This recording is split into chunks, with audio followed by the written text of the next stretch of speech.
Então essa é a primeira fala. A segunda fala que eu tenho para os irmãos, antes da mensagem, é acerca da presença das crianças no nosso culto. Talvez se você venha até a nossa igreja, uma das coisas que talvez chame a atenção sua é que você vai ver muitas crianças participando do culto. Muitas crianças durante o momento do culto, ouvindo a pregação da palavra do Senhor. E nós fazemos isso, não é porque na nossa cabeça a gente pensou e entendeu, isso é a melhor forma. Não.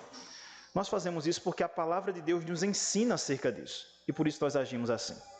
Então eu queria, nesse primeiro momento, antes da pregação, e hoje nós teremos pelo menos esses 2 momentos hoje, vou falar um pouco sobre isso, a presença das crianças no culto, e logo após então nós teremos a pregação da palavra do Senhor, que será uma exposição dos 2 últimos versos do Salmo 23. Tá? Então nesse primeiro momento eu queria convidar você para acompanhar comigo essa breve palavra acerca da presença das crianças no culto. Eu penso que desde que nós começamos aqui a nossa igreja, nós ainda não tivemos nenhum dia em que nós falamos propriamente disso, a não ser aqueles que estavam nas pregações, né? Então hoje eu queria chamar a sua atenção, pai, chamar a sua atenção, mãe, chamar a sua atenção, você que não é pai e nem mãe, mas tem um papel fundamental como igreja do Senhor, para entender a presença das crianças no nosso culto. Eu queria começar lendo o Salmo de número 8, que nós acabamos de cantar. Eu queria que você abrisse a sua Bíblia no Salmo de número 8. Salmo de número 8, eu vou ler apenas o verso 2, porque eu queria falar da primeira coisa, que é sobre o barulho que as crianças fazem no culto. Salmo de número 8, verso de número 2.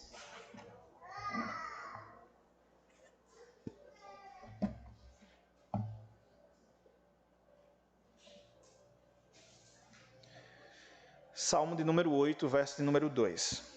Diz assim a palavra do Senhor: da boca de pequeninos e crianças de peito suscitaste força por causa dos teus adversários, para fazeres emudecer o inimigo e o vingador.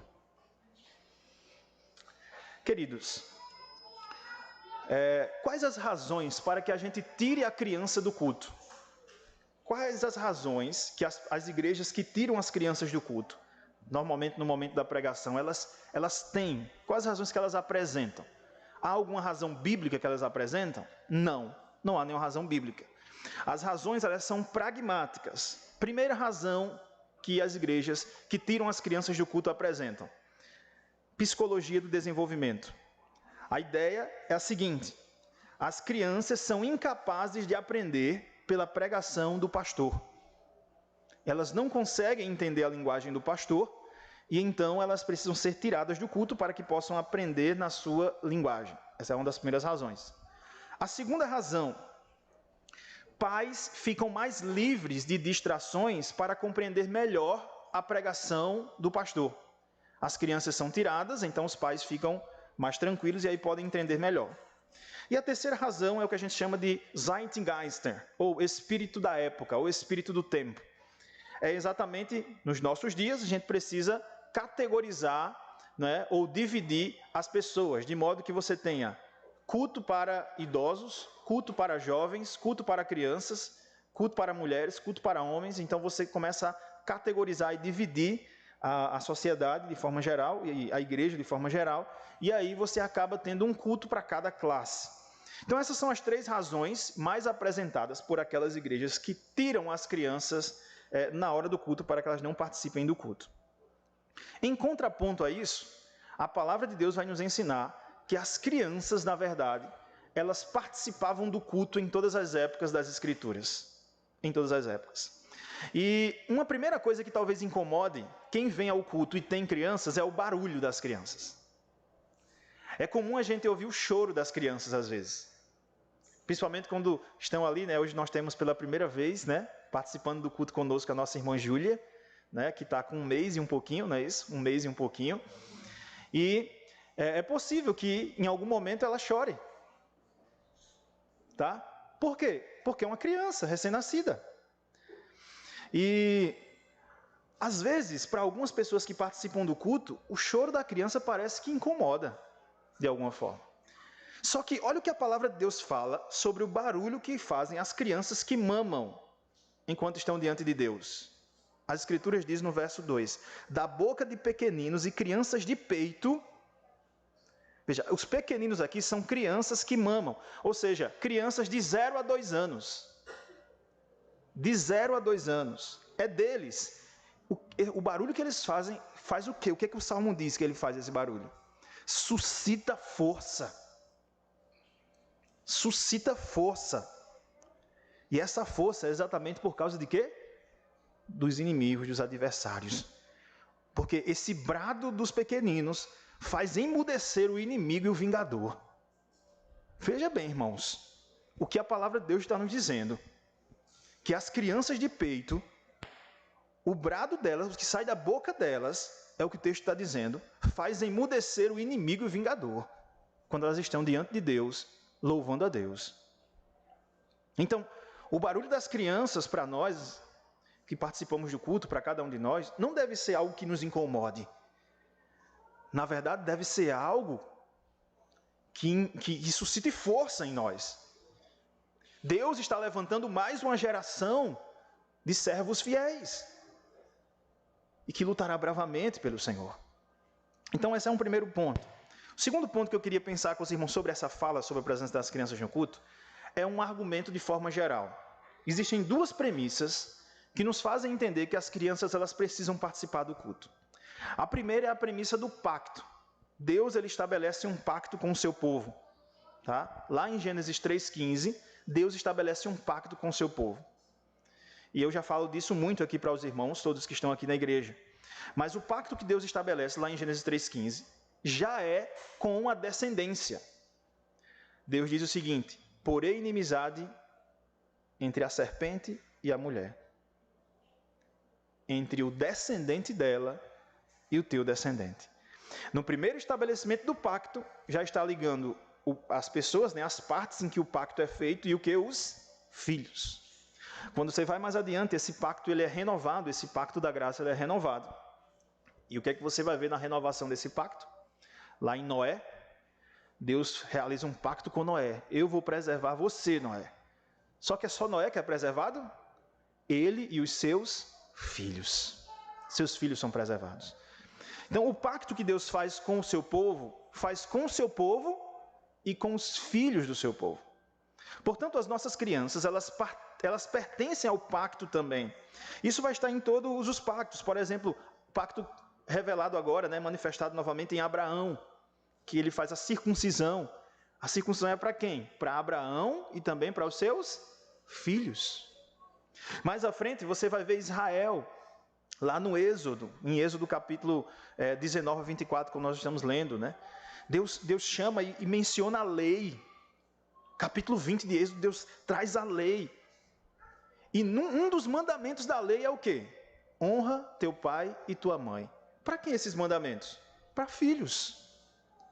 Não tem para outra pessoa. Então quem é que estava ali ouvindo do monte sendo bradado a lei? Os filhos. As crianças estavam ali. E mais adiante a gente vai vendo isso, 2 Samuel, capítulo 7, nós temos a manifestação do pacto de novo com Davi. E lá Deus diz o quê? Que o trono de Davi, nunca faltará alguém no trono de Davi. Por quê? Quem é que ocuparia esse trono de Davi? Os filhos de Davi. Até que viria o filho de Davi, que é Jesus. Então, o pacto ele sempre foi feito com os pais e com os filhos. Portanto, os nossos filhos, eles pertencem ao pacto. Segundo argumento que junta aí as duas premissas, é a primeira premissa, o pacto. A segunda premissa é o que é culto. Eu já falei aqui para vocês, mas eu queria ler apenas um texto com vocês sobre o que é culto, que é o Salmo de número 50. Apenas um, existem vários textos, mas apenas um, Salmo de número 50. Eu quero ler os versos 3, a partir do verso 3. Quando diz assim, eu vou ler a partir do verso 5. Salmo 50, a partir do verso 5, diz assim: congregai os meus santos, os que comigo fizeram aliança, por meio de sacrifícios. Os céus anunciam a sua justiça, porque é o próprio Deus que julga. Porque é o próprio Deus que julga. Verso 7. Escuta, povo meu, e eu falarei, ó Israel, e eu testemunharei. contra ti. Eu sou Deus, teu Deus. Veja que ele chama para congregar os meus santos e ele diz quem é os meus santos? Aqueles que fizeram aliança comigo, aqueles que fizeram pacto comigo, ou seja, os filhos também. Então há uma conclamação clara para que os filhos eles cultuem também. Logo, se o pacto é com os filhos e quem é chamado a cultuar são todos aqueles que fizeram o pacto, quando a gente junta as duas coisas, nós temos o quê? Que as crianças participam do culto. Esses são argumentos gerais. Agora, deixe-me mostrar para você testemunhos bíblicos, e eu vou fazer isso muito rapidamente, tá? Porque a gente ainda tem a mensagem, que mostram as crianças participando do culto, tá? O primeiro deles é Êxodo capítulo 10. Veja você, Êxodo, a gente estava em Êxodo agorinha, né? Êxodo capítulo 10. Eu vou ler a partir do verso 7. Êxodo capítulo 10. Deixe-me explicar o contexto aqui, para que a gente não olhe o texto fora do contexto. Êxodo, capítulo de número 10.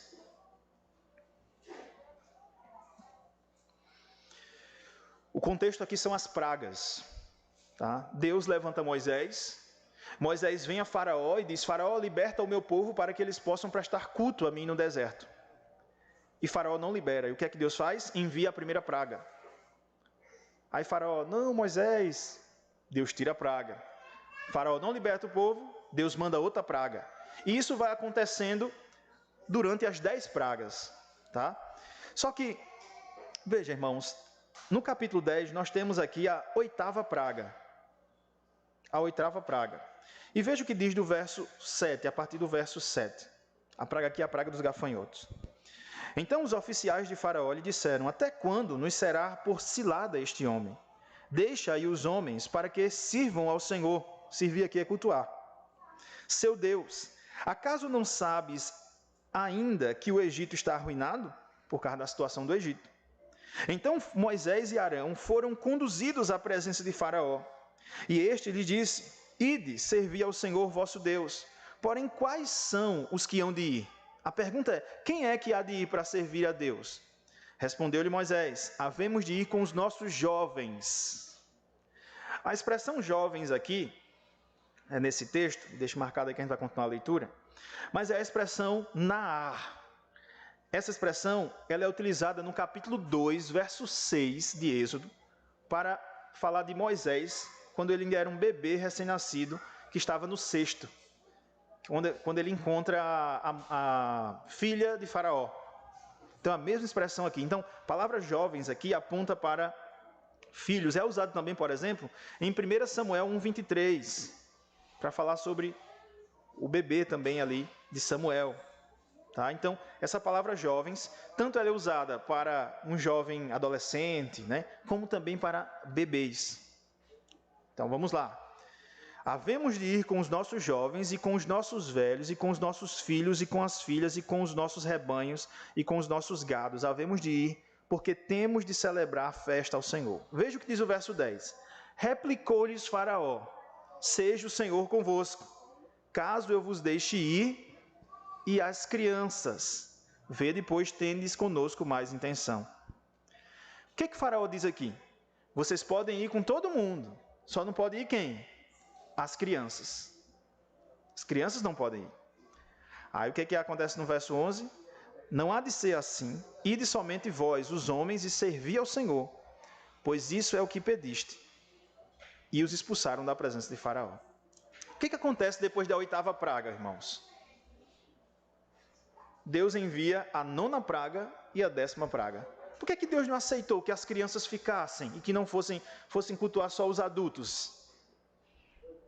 Porque era importante que as crianças estivessem cultuando a Deus.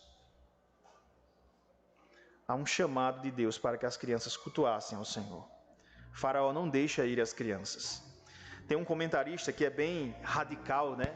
O Matthew Henry, um puritano, e ele comenta esse texto dizendo o seguinte: por trás de Faraó estava Satanás, que fez tudo o que podia para impedir que aqueles que serviam a Deus levassem também os seus filhos para adorarem. É duro, né, o que ele fala? Mas certamente é uma verdade profunda. Caminhando um pouquinho mais em Êxodo, por exemplo, se você observar no capítulo 12 de Êxodo, no versículo 26, mostra o momento da Páscoa, da celebração da Páscoa. E naquele momento diz o seguinte: quando vossos filhos vos perguntarem que rito é este, respondereis: é o sacrifício da Páscoa ao Senhor, que passou por cima da casa dos filhos de Israel, no Egito, quando feriu os egípcios e livrou as nossas casas. Então o povo se inclinou e adorou. Quem é que se inclinou e adorou? Os pais e os filhos. Eles estão juntos no momento da Páscoa. E eles perguntam que rito é aquele, e os pais explicam para eles qual era o rito. Nós temos a família cultuando junta. Está muito claro aqui. No Monte Sinai, eu já falei, no capítulo 20. Na leitura da lei, em Deuteronômio. Na época de Josafá. Só para citar um profeta, porque eu queria ser rápido nesse sentido para a gente chegar na mensagem. Joel, capítulo 2, verso 16. Joel, capítulo 2, verso 16. Joel, profeta maior, profeta menor. Joel, capítulo 2. Eu vou terminar com esse texto aqui, essa parte.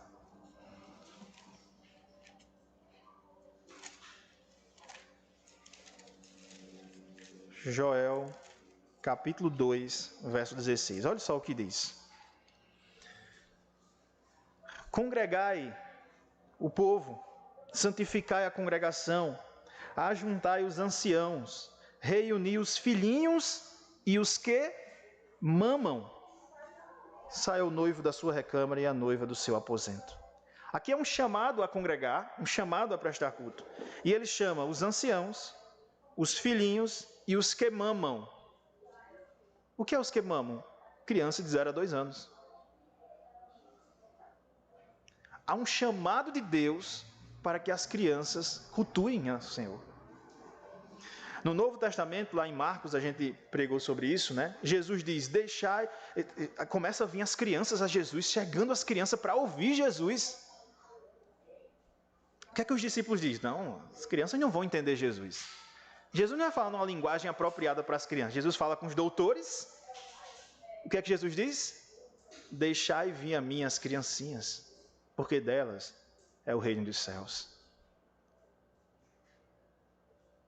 Eu acho que se fosse alguém da psicologia positiva, né, desenvolvimento, ia dizer, não, é melhor que as crianças não aprendam com Jesus. Elas precisam aprender com alguém que ensine na linguagem delas. Certamente. Você sabe qual é a palavra que é utilizada para Jesus naquele momento, irmãos? Lá em Marcos. Jesus ficou indignado com a ação dos discípulos em fazerem isso. E o apóstolo Paulo também entendia que as crianças participavam do culto. Por quê? Quando ele envia as cartas dele, o apóstolo Paulo, ele envia suas cartas para serem lidas. Aonde? No culto, para todo mundo. E na carta de Paulo aos Efésios e na carta de Paulo aos Colossenses, há uma exortação direta para os filhos. Então, se ele faz aquela exortação, claramente é porque tinha crianças lá ouvindo enquanto eles estavam lendo a carta do apóstolo Paulo. Portanto, irmãos, as nossas crianças elas participam do culto por uma razão muito simples. Deus nos ordena fazer isso. E nós preferimos obedecer a Deus do que aos homens. Agora, quais as instruções práticas que nós precisamos ter? Quais as instruções práticas que o Senhor nos dá, não é, para que nós possamos lidar melhor ainda com a presença das crianças no culto? Talvez você esteja vindo para o culto, você está trazendo o seu filho, sua filha, mas você acredita que não está ainda fluindo, não está dando certo. Então, quais os ensinamentos práticos? Na carta de Paulo aos Efésios, no capítulo 6, no verso 4, carta de Paulo aos Efésios, no capítulo 6, verso 4, nós temos uma exortação muito clara para os pais. E aí eu queria trazer primeiro uma palavra para os pais e depois uma palavra para aqueles que não são pais ainda, tá? Então, em Efésios, capítulo 4,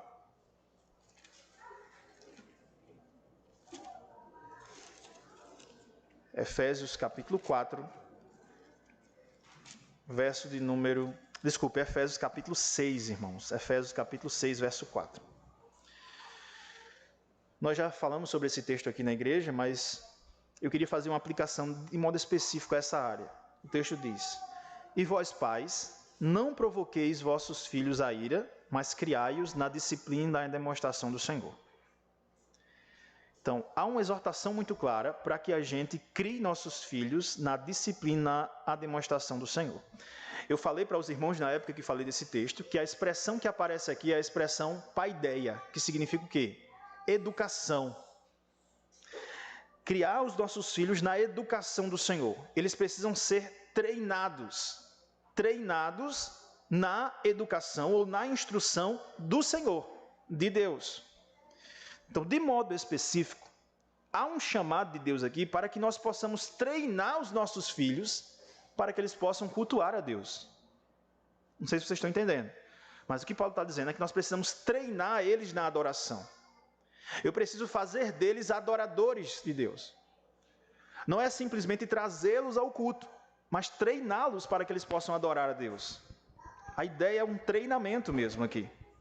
Tá? E como eu posso fazer então, pastor? Como eu posso treinar o meu filho para ele ser um adorador, para ele cultuar a Deus? Como eu posso fazer? Primeiro, preste atenção, pais, mães presentes. Culto doméstico. Primeira coisa, culto doméstico.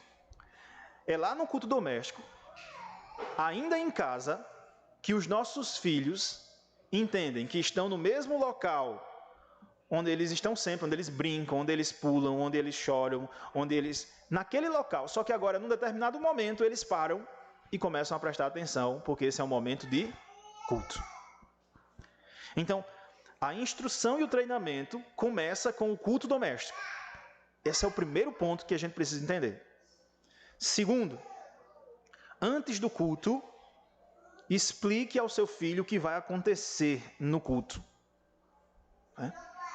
Nós vamos, inclusive, começar a enviar os boletins. Eu estou conversando já com o pessoal da gráfica para a gente tentar enviar os boletins em PDF antes do culto, talvez um dia antes, não sei, para que os pais possam pegar o boletim, ver o que vai acontecer no culto, para que possam dizer aos seus filhos o que vai acontecer no culto. Esse momento agora é o momento em que a gente vai confessar os nossos pecados, filho. É o momento onde a gente vai colocar diante de Deus as nossas falhas. Nós somos pecadores. Vamos curvar nossa fronte. Então, a gente precisa treinar eles. Então, a gente pode começar com o culto doméstico, mas a gente tem que passar agora por aquilo que a gente faz antes do culto começar. As tias aqui das salinhas, elas já são ensinadas e instruídas a, antes de trazer as crianças para cá, falar para as crianças o que é que vai acontecer aqui.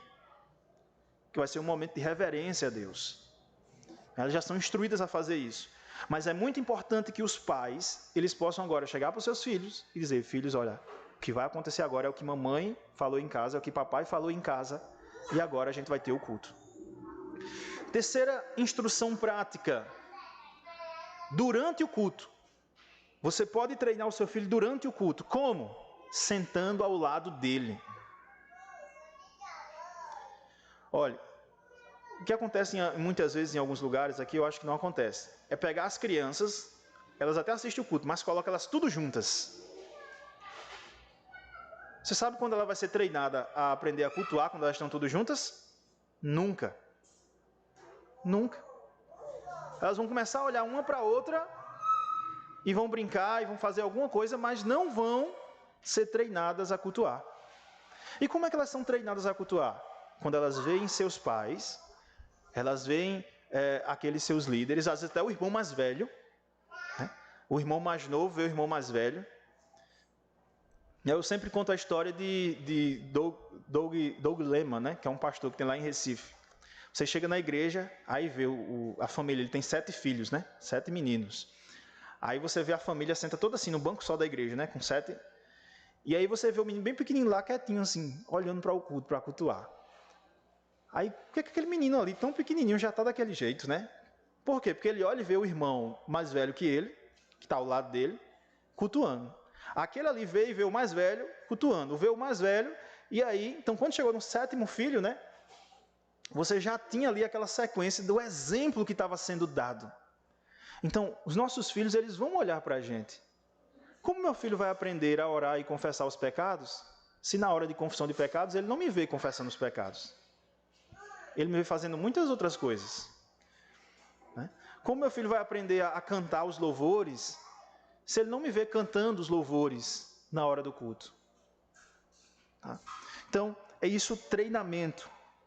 E o quarto ensinamento prático é a questão da disciplina. Disciplina é necessário. De onde vem o choro da criança? Nós já vimos que o barulho na adoração das crianças de peito suscita força. E isso é muito importante para a gente. Mas muitas vezes, nem todo choro é um choro natural da criança. Nem toda perturbação da criança é natural. Uma criança está com fome, ali ela quer mamar, ela vai chorar. Isso é natural que ela chore. A criança, aconteceu alguma coisa, ela vai chorar. Mas muitas vezes o choro ele não é natural. O choro ele é pecaminoso. E aí é necessário que haja a disciplina. O reverendo Alain René, ele conta que pastoreava uma igreja e de vez em quando uma mãe saía com um filho, né, ou o pai saía com um filho para fora da igreja. E aí no final ele perguntou assim, por que você sai? Assim, pastor, olha, eu saio da igreja com meu filho lá fora, mas não é porque a gente vai ficar lá fora não, a gente vai voltar. Eu saio com ele lá fora para ele entender que lá fora é pior do que aqui dentro. Então quando eu saio lá fora, ele entende que lá fora é pior, então ele ama ficar aqui dentro. Né? Então, inclusive esses filhos, ele fala, né, o reverendo Alain, que um desses filhos se tornou agora o chefe da editora Shema, uma editora que publica livros evangélicos, né, se desenvolveu, foi educado no caminho do Senhor e tudo mais. Mas naquela época, quando ainda era criança, foram disciplinados pelos pais para que pudessem se comportar no culto em reverência ao Senhor. E meus irmãos, há uma promessa quando há o batismo dos filhos. Nós vamos futuramente ter o batismo aqui de crianças mais à frente. E na hora do batismo, os pais se comprometem, assumem um compromisso em treinar os seus filhos para serem adoradores. Não sei se os irmãos lembram das promessas que fizeram, né? Quando batizaram seus filhos, mas há um compromisso de treinar eles para que eles se tornem adoradores. É claro que isso não acontece de uma hora para outra, né? Ora a gente vai ver crianças assim, andando na igreja, não é? Mas com o tempo, eles vão entendendo a realidade do culto. Por isso que é necessário que os pais treinem os seus filhos e que os pais também muitas vezes disciplinem os seus filhos para que eles possam ser treinados a serem adoradores, a cultuar ao Senhor. Tudo é treinamento, irmãos. Por exemplo, como meu filho vai aprender que é importante guardar o dia do Senhor se eu não guardo? Ele nunca vai aprender. Eu posso dizer 1000 vezes para ele, ele nunca vai aprender. Como ele vai aprender que eu tenho que cultuar, que o culto é tão importante, se por qualquer motivo eu falto o culto? Ele nunca vai aprender isso. Quando ele crescer, por qualquer motivo, ele vai embora. Então, veja, não é apenas trazer seu filho para a igreja. Deus nos chama a treinar ele. É mais do que trazer seus filhos na igreja. Há um compromisso de treinamento que o Senhor nos chama a fazer. Tá? E a minha última aplicação prática para finalizarmos essa fala, e aí a gente ir para o Salmo 23, é para aqueles que não têm filhos. Você diz, pastor, eu estou aqui escutando a fala do Senhor, é uma bênção, é a palavra de Deus, mas eu não tenho filhos ainda. Né? Eu não sou nem casado ainda. Então, por que essa palavra é para mim? Porque você faz parte da comunidade do pacto. E essas crianças também fazem parte da comunidade do pacto. Então você tem um compromisso com elas também. Portanto, para aqueles que não têm filhos, primeira coisa, precisa que você reoriente a sua compreensão sobre o barulho das crianças de um culto. Elas não podem ser algo que lhe incomode. Você precisa entender que a presença das crianças de um culto deve lembrar uma coisa muito importante para vocês. Deus suscita força ao seu povo. Primeira coisa.